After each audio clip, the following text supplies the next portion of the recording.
Hello students, welcome back to my channel. Students, आज का हम लोगों का टॉपिक है स्पेन ऑफ अटेंशन। जो ये ध्यान विस्तार है वो क्या है, तो हम लोग आज के टॉपिक में इसी चीज़ को डील करने जा रहे हैं। स्पेन ऑफ जो अटेंशन है वो एक मानसिक प्रक्रिया, ये सब तो हम लोग सभी जानते हैं, ठीक है। लेकिन उसके अंतर्गत क्या क्या ऐसी चीज़ें हैं जो हम लोगों को पता चलता है कि हम लोगों का जो ध्यान है वो विस्तारित हो रहा है। तो आज हम लोग इस वीडियो में सब कवर करने वाले हैं। लेकिन आप लोगों से रिक्वेस्ट है कि सबसे पहले मेरे चैनल को लाइक शेयर सब्सक्राइब जरूर कर दें, ताकि आने वाले वीडियोस के सारे नोटिफिकेशन आप तक मिलते रहें। तो जैसा कि हम लोग जानते हैं कि अवधान एक मानसिक प्रक्रिया है जिसके द्वारा व्यक्ति अपने उपस्थित उद्दीपनों में से कुछ खास उद्दीपनों को ही जो प्रेजेंट कॉन्शियस में लाने की कोशिश करते हैं। जैसे कि टेबल में रख कर किताब आप जब पढ़ते हैं तो आप पाते हैं कि वहाँ आसपास में अनेक चीज़ें रहती हैं, जैसे कि टेलीफोन है, आपके फ़ोन है, अलमीरा है, कलम है, पुस्तक है, ये सभी आपके आसपास रहते हैं आपके चेतना में। लेकिन आप किताब पढ़ रहे हैं, इस समय यह किताब ही आपके अवधान में यानी कि अटेंशन में है, जिसके द्वारा एक समय में सिर्फ कुछ खास वस्तुओं को ही व्यक्ति चेतना में ला पाता है। और इसके अलावा ध्यान में शरीर और ज्ञानेंद्रियों का समायोजन भी होता पाया गया है। तो ध्यान की प्रक्रिया बहुत सारे कारकों से भी प्रभावित होती है। इनमें से कुछ समय तो ऐसे हैं जिनका संबंध उद्दीपनों से होता है।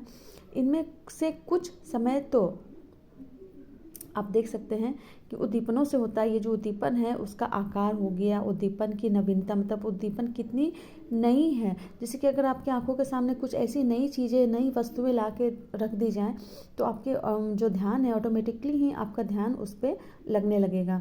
और ऐसे क्या कारक हैं जिससे आपका ध्यान विस्तारित होता है, ठीक है।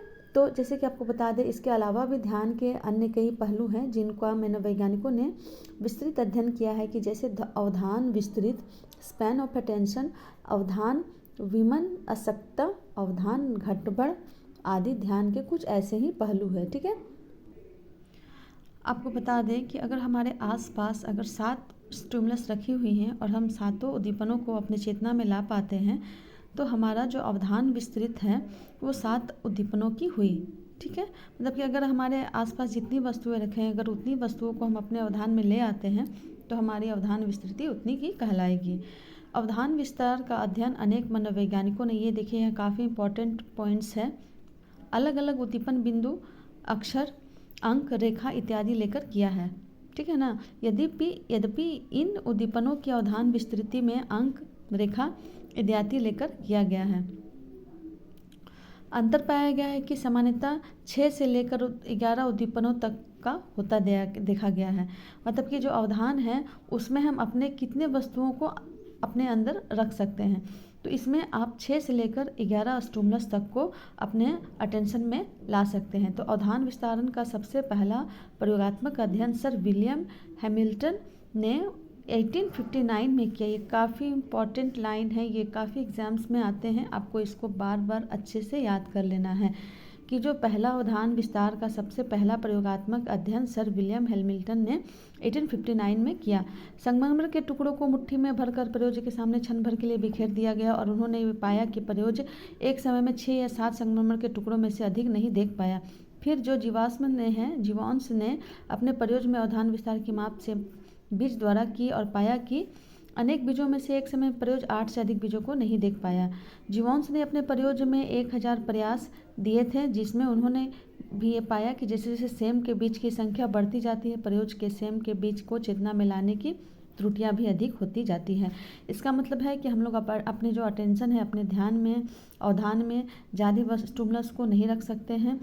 6 से 7 या 8 से 11 या 6 से 11 तक ही हमारे अवधान में आ सकते हैं।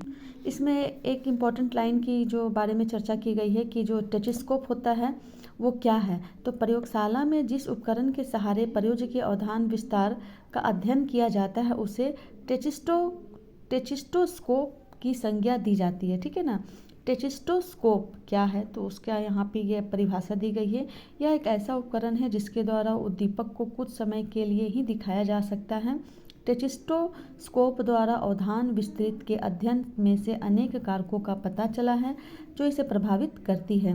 फ्रीमैन ने अपने अध्ययन में पाया कि जब बिंदु डॉट्स को टेचिस्टोस्कोप द्वारा समूहन करके दिखाया जाता है तब बिंदुओं का अवधान विस्तार बिंदुओं को अलग अलग करके दिखाए जाने की अपेक्षा बढ़ जाती है।